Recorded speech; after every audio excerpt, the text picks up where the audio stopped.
We are back. This is the FloTrack podcast. I'm Kevin. He's Gordon. We're in a daily battle with the air conditioner in the studio, we should mention. Sometimes it turns on mid-show. Sometimes we remember to turn it off. And today, it shut off like the second we went live. Yes. So shout out to Nico, the producer, who was on top of it. HVAC extraordinaire. Exactly. He can add that to his LinkedIn, not just podcast producer. Also knows the perfect moment to shut the thing off. As you know, I'm not good with HVAC. Oh, you are not good with Temperature HVAC. control. But remember early on, we thought we were on top of it, but we made a mistake. We turned it off and then never turned it back on, and then we got in trouble. Yes. Because it was really hot for the next group that came in here, which I think made me a little bit hesitant to intervene in the HVAC. Yeah. Speaking of which, not speaking of HVAC, but things you're good at, you said last pod, it had been a great couple months for dental hygiene for you. You went to the dentist. Everybody wants to know what happened. How'd it go? First time in my life, a dentist complimented me. Yeah? It was a great feeling. She's like, you did a good job. And I was like, you don't understand. This is like the greatest compliment I've gotten in my 35 years on this planet. I've never been told good job by a dentist. And nice job. She's like, I see you flossed. And I was like, yeah, I flossed. Is this the same dentist you went to when you had all those cavities? Yeah. So she had the chart out. Oh, yeah, they had the chart. So they came in ready. They had drills. They saw had all the tools. They saw my improvement. It was great. It was a great feeling. Your chart went from this long to just like a sentence. I'm only there. It was like I was only there for like 15 minutes. So like, done. You don't need us. Yeah. You're good. They gave you the floss and the toothbrush. And then I was good to go. All right, man. Congrats. Moral story, kids. Floss. So you weren't able to dunk. It's never too late to floss. It's never too late to floss. You weren't able to dunk in 2022, but you were able to turn the dental hygiene around. Yeah. I'm still going to get the dunk. I still got time. I know, but that's a good improvement that you made for Let's yourself. not turn this about, now it's just, okay. This isn't a Gordon self-improvement podcast. I think this is a track and field podcast. I think that sometimes you need a little bit of big ups, and we got one. All right, so we're going to talk about Lyles making his 60-meter debut, or just his debut in general in 2023. The Usain Bolt story, which people have been following along, how he lost millions of dollars in what appears to be fraud at an investment firm in Jamaica. Mark Scott joining the NN running team. We have a Guess My PR, and then you're also going to do some more prognosticating because you're going to guess the qualifying times in the 60 and the mile today. To the 100th. Yeah. In what we can only assume is the first of a 6 or 7 part segment where Gordon guesses every single qualifying mark. Of course. Do you want to go in that order? Do you want to start with Lyles? Let's start with Lyles. It's the title of the podcast. All right. Well, where's he going to run? What's he going to run? What do you think we should be looking out for with Lyles? So he's running in Gainesville, Florida, this new indoor track and field new indoor track and field facility. And he's going up against Kendall Williams. No Lyles there with his seat time of 6:55. One, it's kind of cool, though. Like Florida, right? They have a lot of great pro sprinters trained out in Florida, in the Orlando area, Gainesville area, even Tallahassee, Jacksonville. But they never really had an indoor track. Right. And now they have this indoor track, and it's going to be interesting to see how these pros slowly start utilizing it. Noah Lyles tweeted out or Instagrammed out about like, hey, asking like, is this track fast? Mm-hmm. Like just... He's excited about it, see what's going to happen. So, Noah Lyles, fastest man in the world in certain events, running a 60. Not his marquee event, obviously. Now, this isn't going to be it's important, though. I think it's important to fulfill the second part of the double. Yes. Which will actually be the first part of the double when they run the events. Yes, it's important if he's really thinking about being a 1-2 guy. Yeah. But is it important, though, because it's January? That lessens the importance, but last year he opened with a 6:62 in Milrose, hit a 6:55 by the end of the year, which is his PR. That's his seed time here. So I'd look for marks around that. If he can be low sixes again, maybe he can PR by the end of the season. We don't know how fast the track is, though, too. Okay. We're going to do it right now. We're going to do this. Okay. I'm going to say a time. Yeah. And the time that I say he runs, you have to predict his 2023 end result in the 100. 100? Okay. I want a PB. I want the time he's going to run the 100 plus the finish he has at Worlds. Worlds or USA's? At Worlds. Okay. Because, and that could also be a does not qualify. Could be the finish. Yeah. If he goes out there and runs 6:69. You talking about this weekend? Or on Friday. If he runs 670, what's your prognosis for his 100-meter ability in 2023? My prognosis for his... If he runs 670. He'd be the same, so he'd still be 200 guy. So he's not qualifying in 100. Not in the 100. So 670, not qualifying. All right. Yeah. With the caveat that this is this first race I know, of the year. but it's all about the beginnings. Yes. The ends are all about the beginnings. So if he runs 670, he ain't doing nothing in the 100. Your words, not mine. But I would say those are your words. He's at the same spot. So Which is nothing. 200 guy. Yeah. 200 guy. No, yeah. we're not talking about 200. Yeah, he's great at 200. Yeah. 9.8 high in the 100. Which so if he runs 670, he's gonna run 9.8. 9.8 high is where he's at right now. He won't qualify. Is what I'm saying. Okay. He runs 660. 660 in the 6.60. 660. I think he gets on the team. Okay. With the 660 because I think he'll end the indoor season running 651, 652, which is an improvement from last year, and that shows that he improved on the spots of his race that he wants to improve on. So I think he makes the team 5th place. He goes out there and runs 650. Oh. Sound the alarm bells. If he goes out and runs 650. Alarm for what?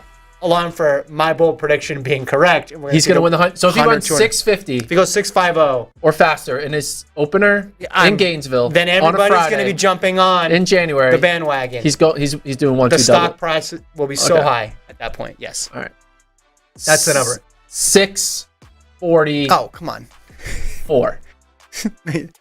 Look, sub 645. I'm optimistic at his chances. I don't think we're going to see a sub 645 in the opener. But if we did, what is the prognosis? I already said 650 is enough, so you can use your imagination. Well, you can do better than win. You can win really fast. Yeah, he's going to run fast. I would still be surprised if he goes sub 9.7 in the 100 this year.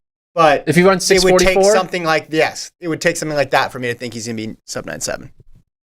639.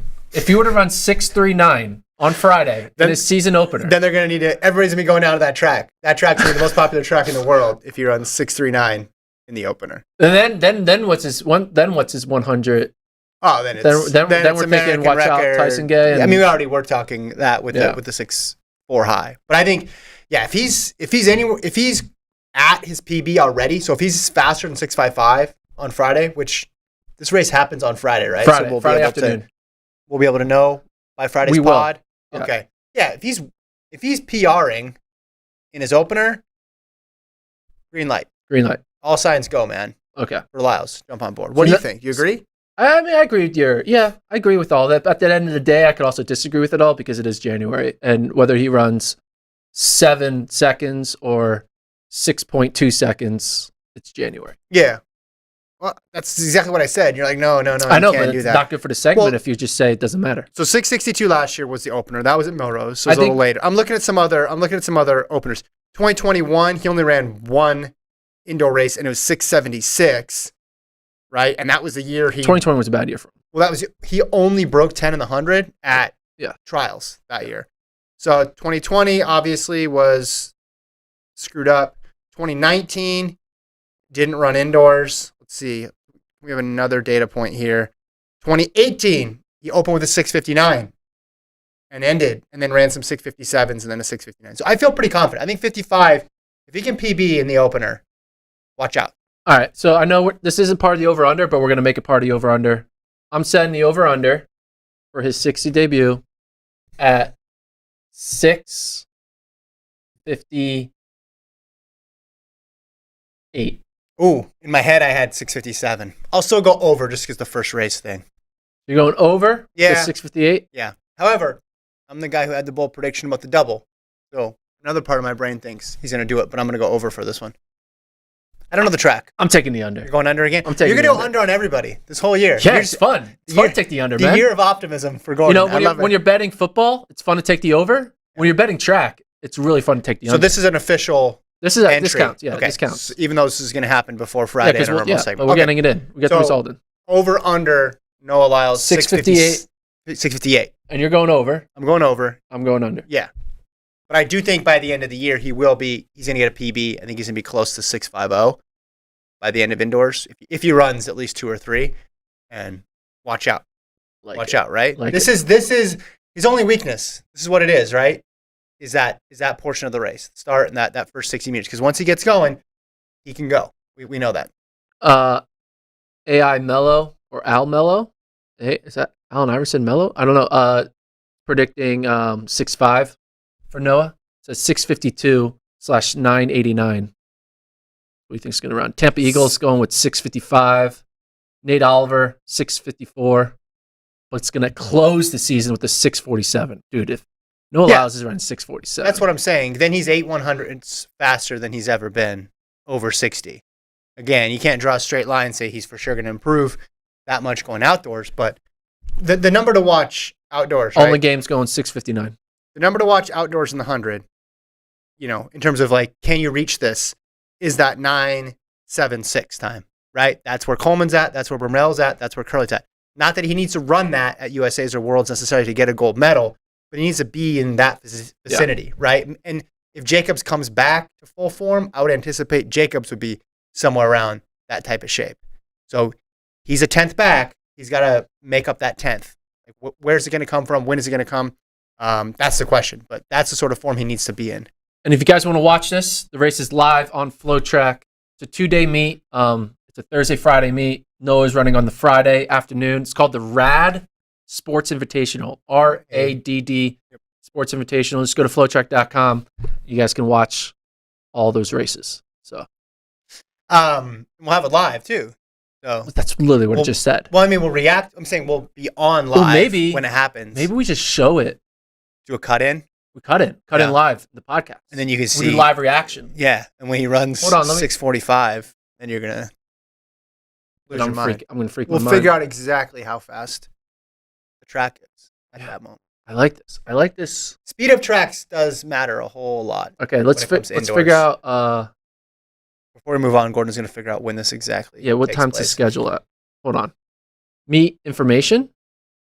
That's the thing. Yeah. Okay. So time is in East Coast time. So we'll subtract an hour for Central. Subtract an hour. So he runs at it's a rolling schedule, but 12:05. So 11:05 our time is when the 60 hurdle men start. So we have no idea how many heats. Shout out if you like the rolling schedule. I hate rolling schedules. Push one in the chat if you like rolling schedule. What would you do in track meet when you're on a rolling schedule meet? It's like the worst. It's so much anxiety. You have to guess when your event's going to happen. And you're like, should I eat now? Should I warm up now? And then your coach is over there doing math, trying to figure out, well, this section of the 400 took this long. So you probably have another hour to go. But then there's trying to time a 1 hour warm up on rolling schedule is hell. Yeah. I remember one time in high school, opener, like outdoor track meet, it was like freezing rain. Yeah. So I did not want to be outside, but we got there at like 8 a.m. I wasn't running till like 2. Yeah. So I decided to go onto the bus and take a nap on the bus. Uh-oh. My buddy, we were in the DMR or 4x8. My buddies decided to pull a prank on me where they got into full like track gear. They put on his spikes. He had his bib on. And then he came onto the bus, started shaking me, and be like, Gordon, you missed the race. Like, we just ran, and like, coach is pissed. That's a literal nightmare. And I was like, oh my God, this is the end. And like, he made it really feel like I just screwed up and I missed the race. And they had another guy coming, like, John had to run for you. And like, how'd you do when you didn't run? Well, what do you mean? Well, it turned out it was a prank. It wasn't real. Yeah, but I'm saying, did you? The race hadn't happened. Oh yeah, we ran great. How did you run? I probably ran. It was like sophomore year. I probably ran like 2:02 or something like that. It's great. I'm saying, did it impact you positively or negatively? No, I was just bullying is real, man. Yeah. Bullying is a problem. So here's the problem though. Sometimes with the Calvin was the one who did it. Calvin. Right. Calvin Virgilio, great guy. Okay, now I'm sure he's probably like an investment banker right now or something. So the problem though with the time schedule, at least in high school meets, is they'd have trouble figuring it out. Like how long everything would take. Yeah. So then there'd be 20 minutes of nothing going on. And you're like, all right, can we just get this over with? Can we just start the next race? I don't like that. Because I'm preparing. Oh, I get why the athletes don't. Yeah. Well, no, as an athlete, I was sort of, when it got towards the end of the meet, I'm waiting you to run the 2 mile. You weren't running the 4x4, so you didn't care. Yeah, exactly. But then, I don't know, it's just weird. It's like nothing going on the track for 20 minutes. Yeah, it is bad. We need to figure that out. We need to... You, of all people, should have the ultimate solution for this whole schedule situation. The Imagine if Worlds was like a rolling schedule. That would be kind And of you funny. just had to be like, all right. Well, the thing with Worlds is we notice this every time there's a championship meet, especially when it gets time towards the end. There's not that many events. No. You could run that whole thing in like 25 minutes, yeah, especially if do it in 2.5 hours. Yeah, especially if the longest event is an 800. Like if you ran it Penn Relay style or Mount Sac style, where it's just like, all right, the race finishes, then you got 2 minutes, and then they're on the line. You could go bam, bam, bam, bam, bam, bam, bam, and be done with it. Worlds could be done in a day.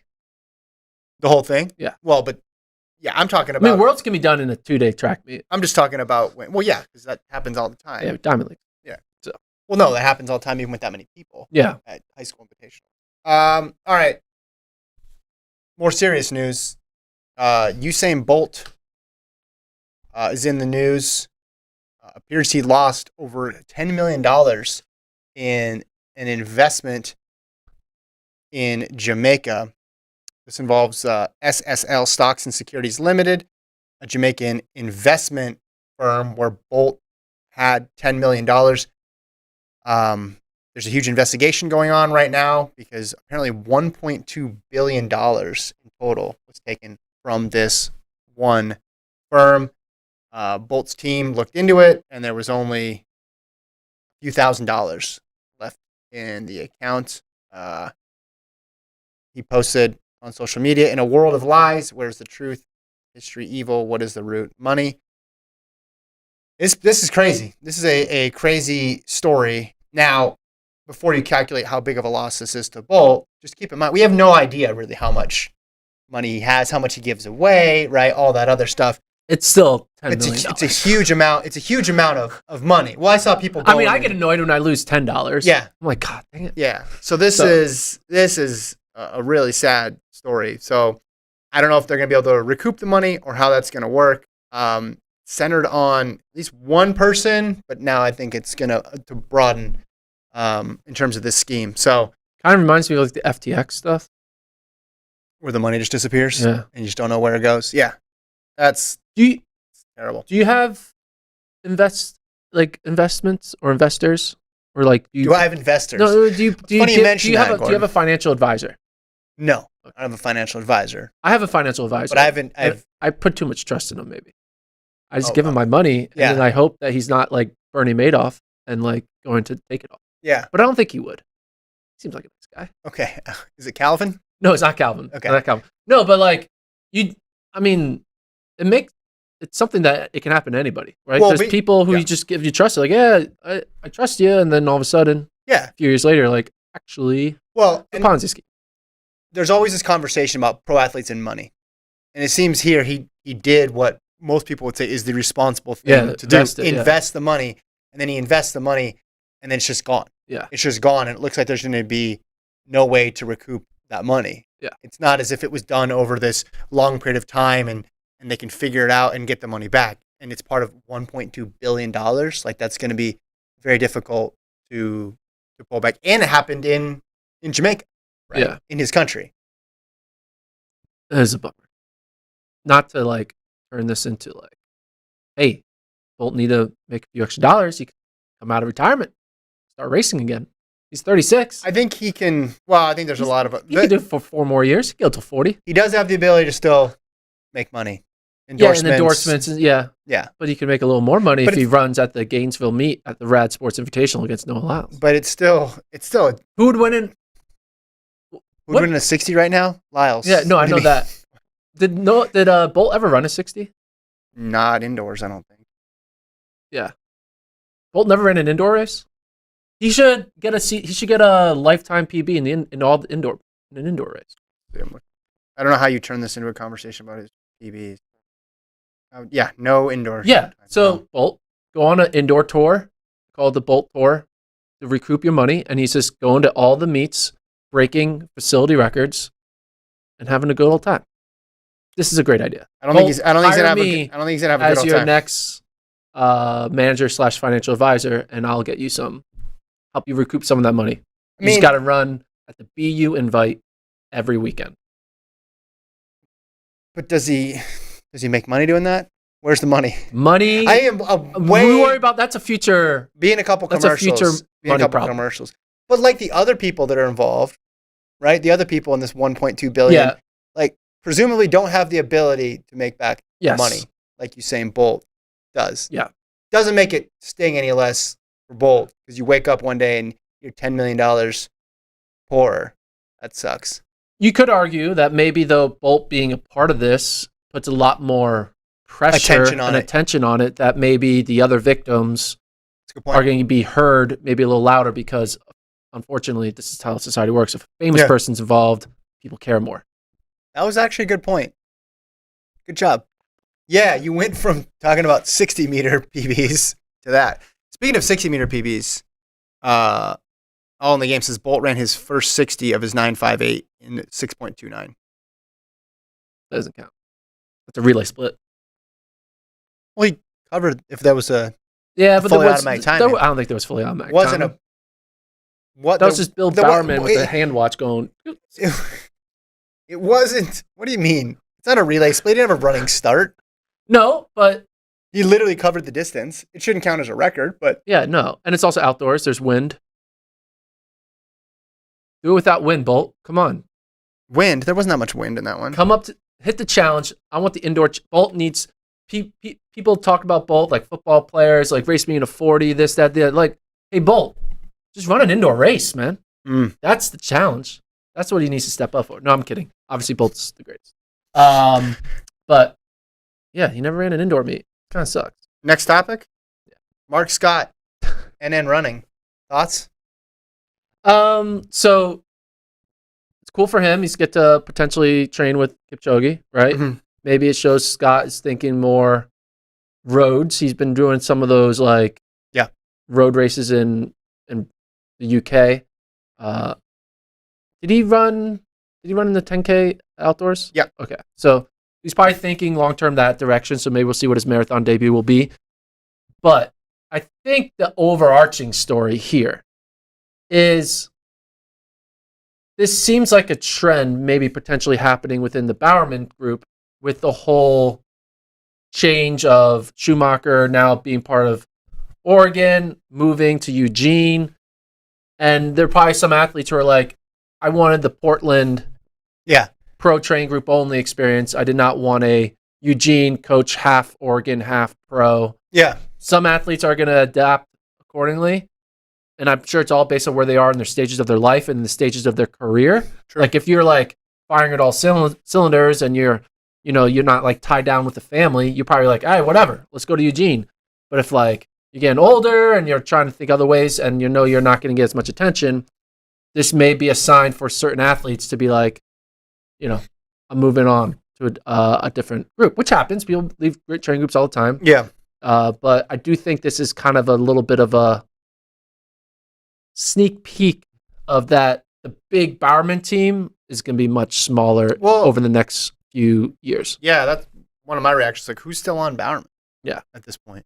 I mean, we knew he was going to leave. We just didn't know where he was going to go. Yeah. But it made me remember, hey, hold on. The roster's getting smaller and smaller. And there's two parts to it, right? When you move, you got the life stuff and then you got the career stuff. The career stuff is, all right, my coach is now splitting his time between a college team and a pro team. And the life stuff is, hey, I own a house in Portland or I have my whole life in Portland. I don't know if I want to be 2 hours away. And I know we made some work from home jokes when it happened of like, hey, can they just like zoom in with their workouts and maybe show up once every 2 weeks for a key workout? Yeah. That doesn't appear to be the case, but I'm sure there's individual situations that are going on here. But you said something that I think is really important that could be the ultimate trump card here. Potentially train with Eliud Kipchoge. Those are 4 magical words if you want to run. Oh, wait, is that 5 words? That's 5, bro. Let me try that again. You said Charles the magic Barkley 5 right words. Potentially train with, I forgot with. Yeah. With Kipchoge. Let's just say that. Okay. We got 4. If you want to be a road runner, if you want to move up to the marathon. You learn from the great. Yeah. Greatest of all time. Literally. He's still great right now. Yeah. So I don't know if this arrangement is going to mean that happens for sure. I was a little surprised he was thinking of the roads because he ran so fast last year. Broke 13 indoors in that race when Grant Fisher broke the American record. I was thinking of him, Mark Scott, more as a track guy. But you want to move to if you want to be competitive in the roads, you want to move to the roads when you still have something left. And he clearly has something left. So I think all those things combined perhaps make the decision easier. But I am interested just in terms of the dynamics of that group. Because when we were in Eugene this summer, the news had just broken, or was it a week before, 2 weeks? Yeah, like a little that. bit before. And the athletes we asked, which they're in the heat of competition, so I guess they're going to say this was, yeah, I was a little surprised, but if anybody can do this, if anybody can balance it, it's going to be Jerry. That's what they all said. And then now with more and more people, you see, all right, maybe there was different people who had different opinions about how well that transition would go. But I just still think the ability to try to train with Kipchoge, very few people are going to be able to have that option. So if you can work it out to where you can get to Kenya or you can possibly train with him, like who wouldn't want to do that? Would you rather train with Kipchoge or do a podcast with train me? with Kipchoge? I'd rather podcast with Kipchoge. Okay, me too. Podcast with you. So, but you've actually podcasted with Kipchoge. I did that one time. Yep. He said he wanted to run a marathon on a boat, and I didn't follow up. I did not. And then he asked you about vaccines. It was a great interview. If you haven't seen that, check that one out. It was not that great of an. It was a 2 years ago. It was a normal interview. No, it was just great because you were in it because I had a conflict, and it was hilarious that it was left to you. Fair enough. You're hilarious in a good way. Okay. You guys both did good. Okay. Speaking of procrastinating, not procrastinating, prognosticate. Whoa. Prognosticate. Help me out. It's P something. Prognosticate? That's not it. What is it? Prognosticate. Prognosticate. Dude, that's a hard one. Come on. I at first thought you were saying procrastinate. No. Because you were. Yeah, no, I wasn't trying to do that. Prognosticate. So Gordon's going to predict. Let me try that this way. Predict. That's an easier one. Just say predict. That was a tough 30 seconds for you. I don't want to say anything because people are like, Kevin, you're being mean. We're going to predict. You are, not me. Gordon is going to predict the qualifying time, NCAA men's and women's 60, men's and women's mile today. Okay, he said he was going to do it. And we're not doing qualifying time. We're doing the 16th time. Because I'm not going to try to predict people who scratch or whatever. We're predicting what I think the 16th fastest time will be in the NCAA. So, Nico, if you want to pull up the TFIRS page, and we'll start with the 60. We're going to start with the men's 60. And so what we have here, we'll start with the mile. We'll start with the mile because he has the mile up. We'll start with the mile. So this is last year's list. Mm-hmm. So last year's list of the mile, pretty damn good, right? It was one of the better. I mean, how many people sub 55? 7 guys broke 3:55, which is insane. But the 16th fastest time last year was 3:56 flat by Nico Young. Scroll down on that, Nico, so we can see number 16. Yeah, it's number 16. Yeah, there we go. Nico Young, 3:56 flat. So I'm looking at this. I'm seeing a bunch of seniors, right? Beadlescombe's gone. Garcia Romo's gone. Nagus is gone. Urian's gone. Davis is gone. Reed Brown is gone. James Young is probably gone. Colton Johnson's gone. Nick Dahl's gone. Abdi Haminur's gone. Is everybody gone? So pretty much a lot of people are gone.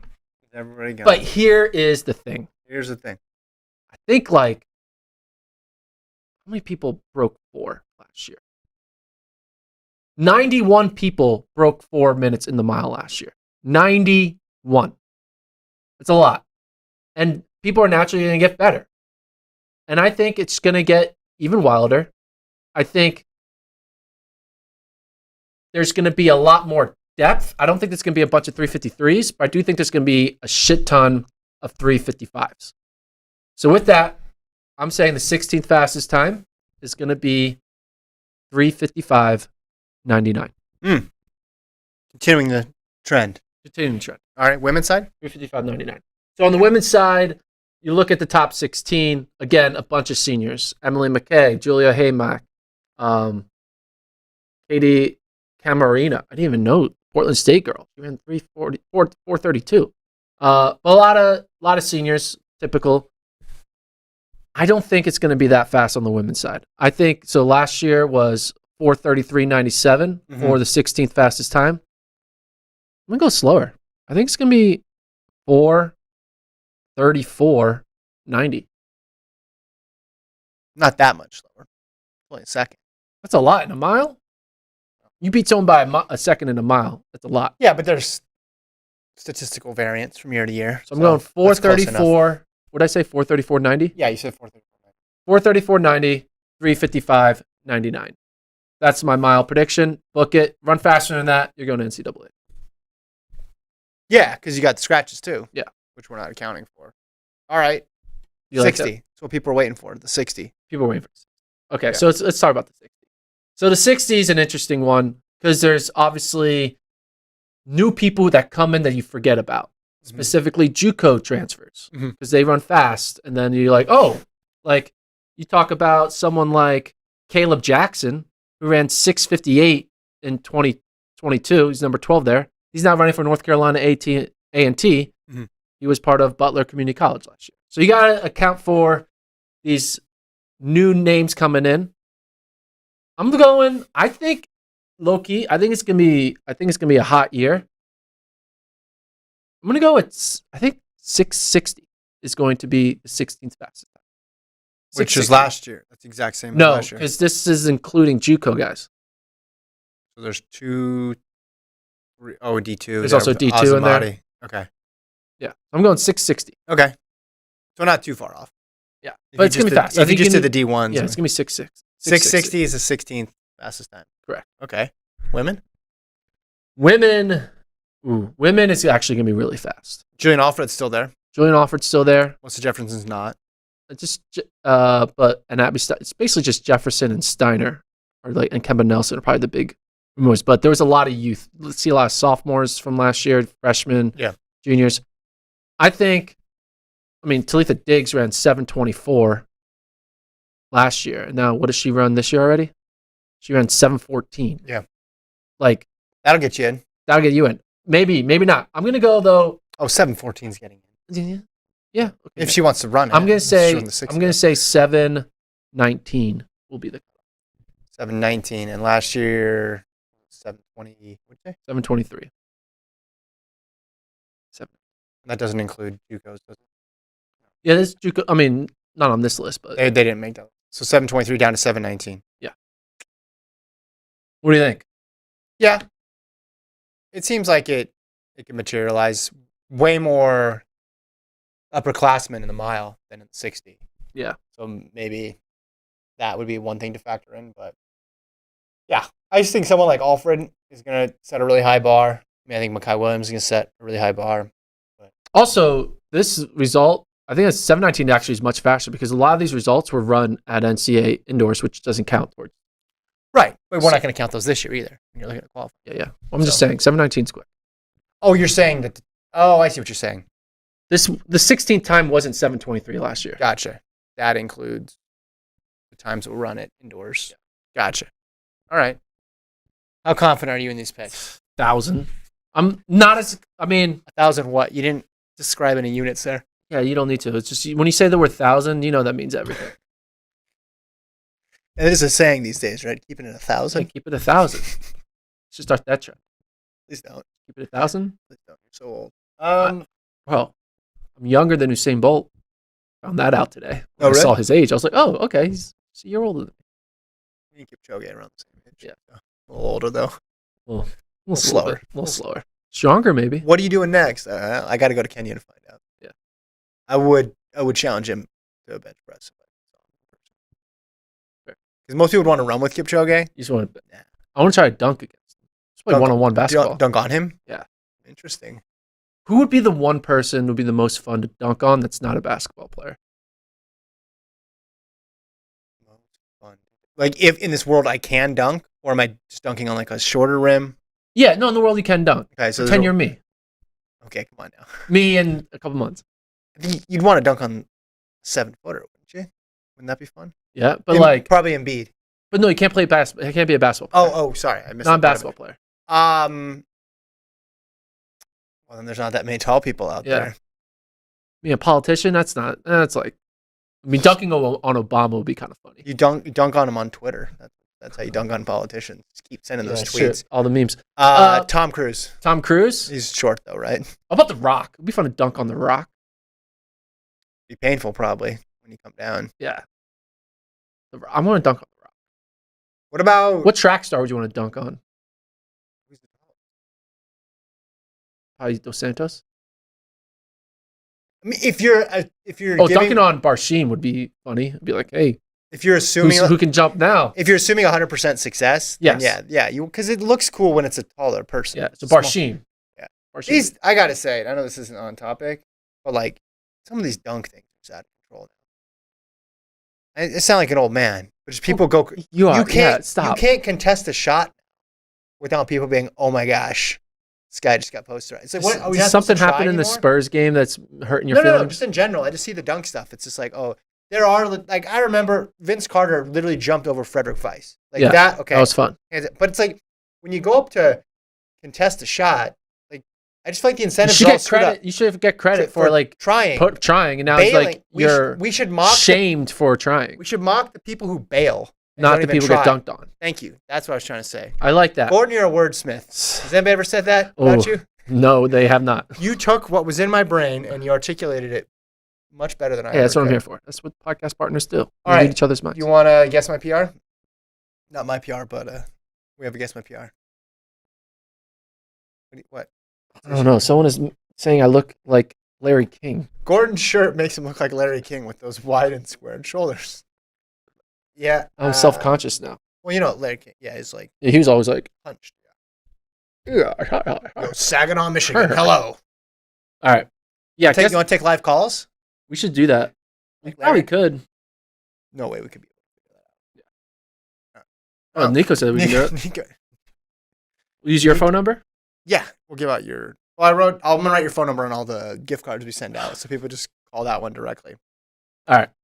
People are relitigating the Terrence Jones all-start, which is good from last year. Is he running? What do you mean, is he running? Is he running for Texas Tech? I think so. Let's see. Thomas says dunking on Ryan Krauser would be something. Yeah. All right, that'll be he's good. 6'7", right? And he's big, too.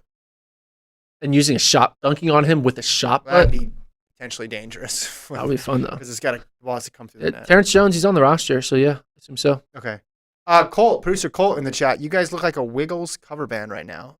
I don't know what that is. Colt's in the chat? Colt's in the chat. Oh, no. Colt, was that appropriate? I don't even know what this is. I'm going to Google it. Wiggles, it's like a television show that Gen Z watches. Or Gen Z's kids watch. Oh, wow. Australian children's music group. Formed in 1991. Yeah, it's because we were wearing blue and red. Oh, okay. So I didn't get the joke. And we're just like middle-aged white people.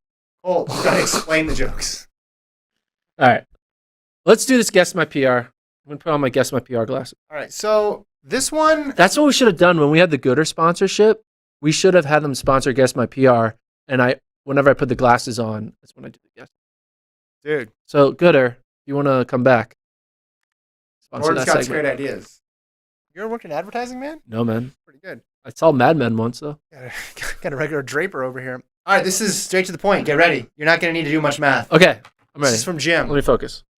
I have no glasses. 10K road PR and half marathon PR. Relevant workouts. I'm guessing a 10K and a half marathon PR? Yep. Okay. And you only get 2 workouts. Okay, give me the workouts. Now, these PRs were run within 1 month of each other. Yeah. 12 by 472. And then 6 by mile and 530. That's it. So 12 472s. 6 by mile and what? 530s. So 530s. What's the rest in the 6 by mile? Doesn't say. Just as relevant workouts, and that's it. So that is about 33 minutes for 6 miles, right?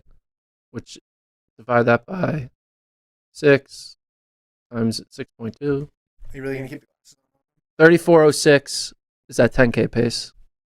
But he did it with rest. Wait, 530s for 10K is 34:06? Oh, yeah, that makes sense. Yeah. 537. Okay, yeah. So I'm just gonna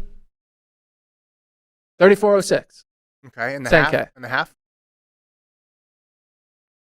How many 10Ks are in a half? More than 2. Okay, wait, no, I'll do mile times 13. 1 hour. Yes, you got that part right. Can you get the next digit right? Let's see. 2? No. 3. 3? What are you talking? Not 1. 19. Wow. How'd you get? Wow. Okay. Well, I don't know. Way off. Your 10K was close. 34:31. He's sub 120. So you're only 25 seconds off from the 10K, but somehow you were like 3 minutes off. 3 minutes. That's not a lot. 76:48. 116. Oh, 16. Okay. Yeah. I was gonna go 20. That's why I started with the 2. And then you made me think it was stupid, so I went to 3 and I went back to 1. I'm impressed though that you did 6 by mile in 5:30s, and then you only added 25 seconds. It's almost like you knew something. What would I know? I don't know. Like you looked at my face, or like the reflection of the. Actually, that was This is the other not way. serious enough for me to cheat. That's impressive though. Like, Yeah. You knew that the rest was because I would have thrown you off. I would have said, "All right, 5:30 pace. Maybe he's going to run 5:40 pace when there's no rest." Or, Yeah. What is that? But also, like, what's when you're 34:31? controlling your time, so you can just because you're also controlling your effort, so you're gonna run What's maybe also a little. What's 34:31 per mile? What was the average? 5:34. So he's basically running 4 seconds Yeah. slower per mile. So Jim, he runs controlled workouts, or he just rises to the occasion when the race happens. Or he's sandbagging his workouts. No, I think he's smart.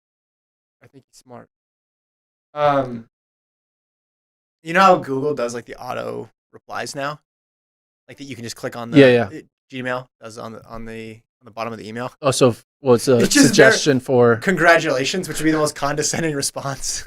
Like as if we didn't ask him to send this in. Also, nice and wow are the options.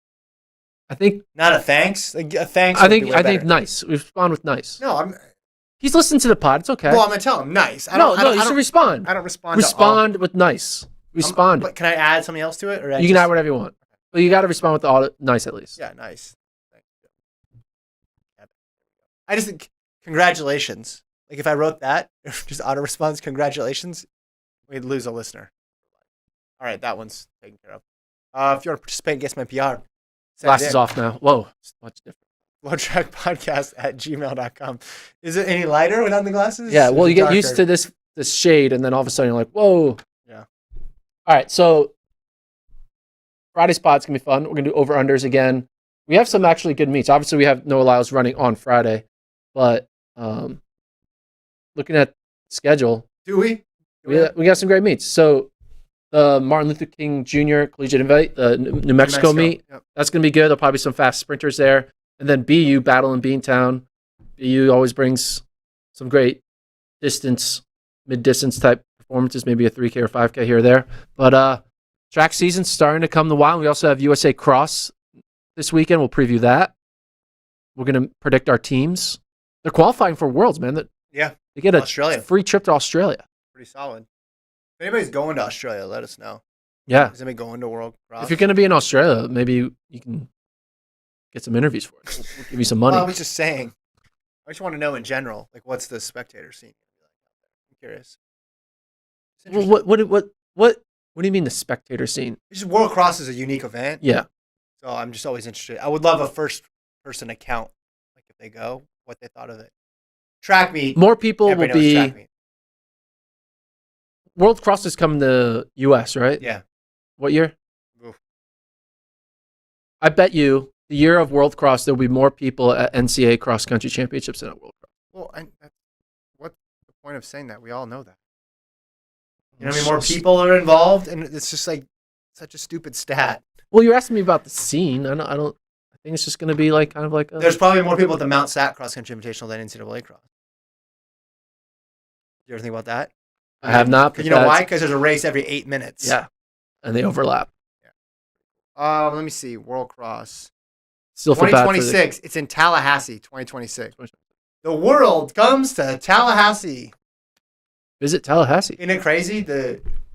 Portland for World Indoors, Eugene for World Juniors, Eugene for World Champs, and Tallahassee for World Cross. If you work in the track and field industry and you only come to the U.S. for big championship events, those are the places you're going to see in the United States. That's pretty cool.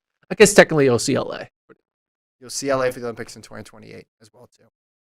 maybe you come for some major marathons, but I'm saying if you're all about the world championship events. There's New York, Chicago, and Boston. Yeah. But I'm saying if you come for championship events, this is what represents the United States.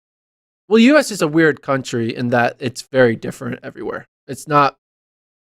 It's also very the same everywhere. Like with the whole like highways and fast food stuff is the same everywhere. But like every country is different in different regions of the country. not as much as U.S. I bet you it's easier to like show two different photos of two different places in the U.S. are more contrast in America than any other country. So if I took the most different locations in the UK, or most different locations in Africa, or most different locations like Africa or Kenya, or different locations in Japan, and the two most different locations in America are completely. Well, we got like freaking Grand Canyons, and then we got freaking Alaska. Tell me more about it. And then we got like New York City. Then we got like beaches. We got Grand Canyons. We have freaking Alaska. Yeah, there's a whole song about it. Yeah, through the redwood forest. Yeah. No, this land was made for you and me. There's because it's so big geographically. Yeah, that's what I'm saying. But if you found like Brazil, I'm sure has huge geographic diversity as well too. My point is, when you go to another country for a championship event, you normally go to the main portion or close to it. That said, World Cross in Australia is not in Sydney, not in Canberra, not in Melbourne. It's in the Bathurst. Yeah. Think of bratwurst. Yeah, but you gotta look. Do they sell bratwurst in Bathurst? Probably don't. Bathurst is bratwurst. That'll be all of it. Okay. Anything else? Food truck. No, that's it. Nico was wondering why he ever fills in producing this. Yeah, Nico's like, "What do you guys do? Do you even?" This is literally the stupidest show I've ever produced. He probably thinks this isn't even a real podcast. We're just talking to each other. We just have this. Well, that's why we gave him the YouTube thing, so he would know that there'd at least be a couple people. I was watching a thing on Instagram, like everyone, and it was like motivational reels or whatever, and it was about this guy telling people to do their own podcast once a week to nobody. Just like pick a dime for an hour, talk to the camera about your day or about your week, watch it back, and then do it again. Why? It was about like getting you to like focus on the little things in life. Oh, and, like, not so you could become a podcast. No. I think this is a way to journal without. Why is it called writing. Doing a podcast? Why isn't it just called talking to yourself? Yeah. That's what it is. Sorry, it is. Like that's. But it was funny. I was like, the guy was like, you guys all should start your own podcast and show nobody and just for yourself. Was he selling microphones? I don't know what he was selling. What he's doing? Yeah, fewer people should do podcasts. Yes. Including. You do way too many. I know. That's what I'm saying. There was a time when you did like what, 5? Three. You did a podcast about a podcast. That's pretty you're elite. A weird man. I want to ask you a serious question though. You almost got sued, right? Yeah, we're not gonna talk about that. This guy. That's a story that's on the members pod. Podcasting people's podcasts. That's a members. And they're like cease and desist. This is a great idea, actually. Shout out Adam O. Where would you like if you could pick like the next? Because cross country can be anywhere, right? Yeah. Where would you like to see it be held? Like if you go to any country for World Cross, where would you like it to go? Because we have Bathurst, then it's in Croatia in 2024. We have back-to-back years, and then Tallahassee in 2026. Where they filmed Lord of the Rings. New Zealand? Yeah. Okay. Or... It's the actual Trail to Mordor? Yeah. Or... That's the extent of my Lord of the Rings now. I don't know. On a ship. On an island. On like a desert, like an island where like it's small. Like you gotta... One way on, one way off? One way on, one way off. Island. It would be cool if it was like on a really tiny island. And like there was like a little bit of like kind of got to cross the waters. Like there's like a 20-meter water crossing they have to run through. You have to go in the water? And it's like this deep. Big Bend would be cool. Have you ever been to Big Bend? I haven't. I want to go. I've driven nearby that area. Basically, great idea. We should have a cross-country meet at every national park. I like that. And you have like the Big Bend Invitational. You have the Shenandoah Valley Invitational, the Grand Canyon Invitational. Yosemite Invitational. Yellowstone Invitational. Volcanoes might be tough in Hawaii. We can figure it out. It'd be fun though. Breathing in. How many people would like, that would be I mean, that's kind of like what I'm sure like triathlon type does, like or Ironman is kind of in that. It's in Hawaii, right? Yeah. Yep. I don't know. On the same island. But I would want a cross country meet at every national park before I die. Look it. Let's make it happen. A lot of national parks. Anthony says, who else is going to Worlds in Budapest? Maybe Gordon. What do you mean? Well, you're going. Maybe me. We're going. Can't predict the future. We gotta get our credentials. That far ahead. Do you know that? Someone asked, when will Lyles run? What was the final answer on that? We don't know. We don't know. Schedule. Friday afternoon. It's between 11:05 a.m. Central and probably 1 p.m. Central. So on Friday.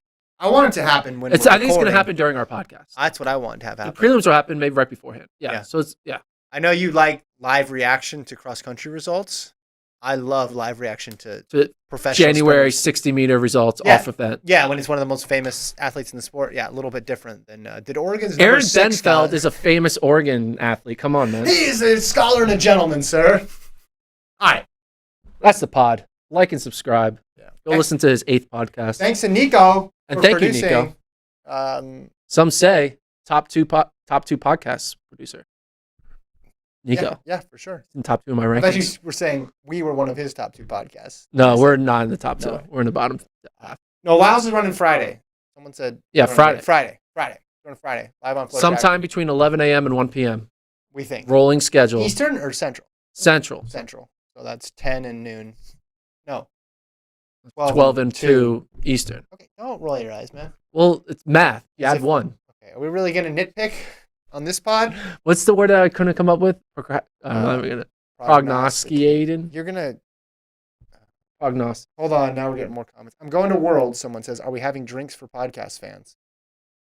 Yeah, why not? Well, I mean, I can't commit to that right now, but yeah, if we can make it happen, let's make it happen. What do you mean you can't commit to it? You committed to going, but you can't commit to having drinks with podcast fans? Well, I don't know where I'm going to be. Like, what if, like... What do you mean? You would be in Budapest. Yeah, but if I'm not, like, at the right restaurant at the right time... Oh, my God. I don't have my schedule. I don't know what time... Gordon is uncomfortable with meeting people. I'm a man of the people. So if I am there, absolutely. Yeah, and if you're there, I'll be there.